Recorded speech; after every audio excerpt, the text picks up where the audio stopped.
Ce programme vous est présenté en partenariat avec la Mutuelle Saint-Martin.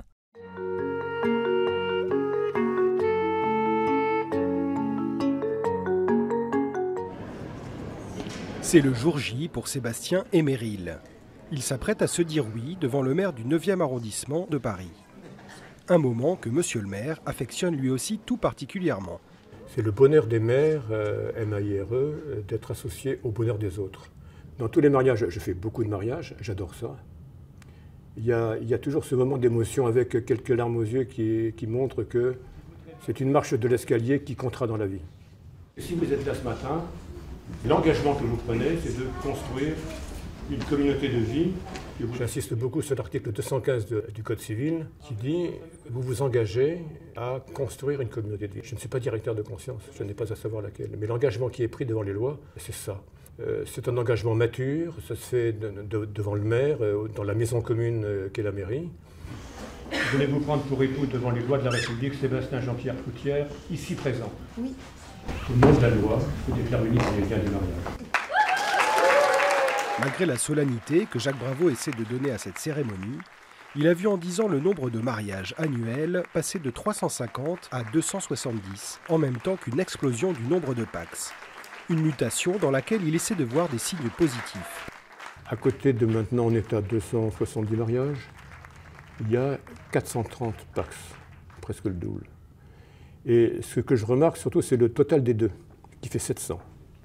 Pour moi, le facteur très positif, c'est le doublement du nombre de jeunes qui veulent consacrer leur union d'une certaine manière.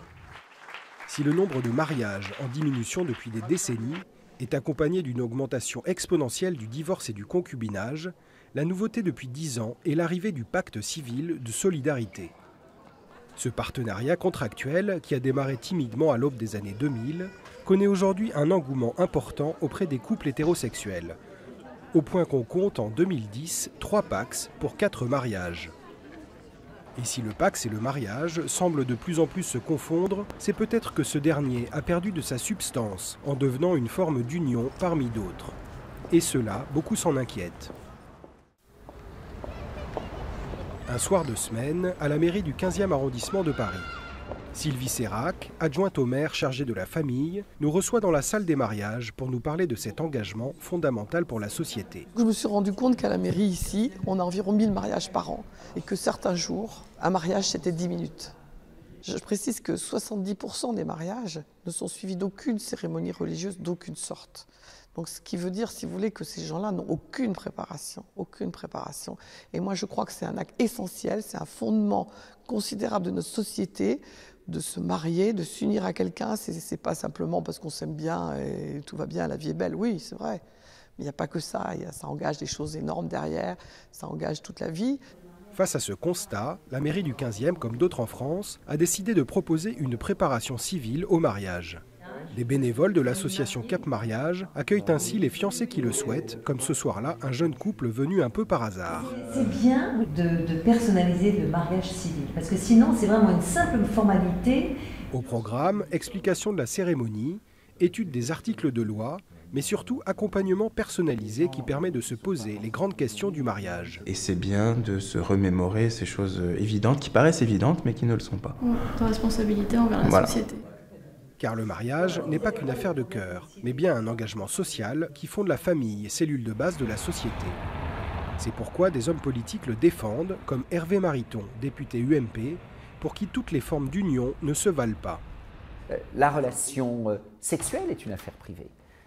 Un couple qui vit sans avoir fait le choix de se marier, c'est une affaire privée. Le PACS est une affaire privée. C'est d'ailleurs comme cela que se déroule la signature du PACS. Mais ce n'est pas le cas du mariage. La contraction du mariage est un engagement public, l'engagement qui est pris par un homme et une femme qui veulent construire à la fois leur vie, celle de leurs enfants, mais aussi construire dans la société et pour la société. Pour ce député, c'est donc le rôle des politiques de favoriser la construction de familles durables. Dans une époque où on parle de développement durable, il est assez curieux de considérer que l'environnement, que la biodiversité, que la nature doivent être regardées avec une exigence de durée et que les relations de personnes et que la relation à l'égard de l'enfant se ferait en dehors de cela. Il est important que la République reconnaisse que le mariage, par son ambition de durée, est heureux à la société, parce qu'il fait que les enfants qui viendront ont moins de risques de précarité, de pauvreté, de délinquance, d'échec scolaire, parce que dans le couple, une solidarité est assurée. La société doit donc apporter des réponses différentes. Et ce que je constate, c'est que ces dernières années, parfois, les différences se sont effacées. En crise depuis des décennies, affaibli par le brouillage des formes d'union, le mariage et la famille durable restent pourtant le projet de vie privilégié pour une immense majorité de Français, selon les derniers sondages.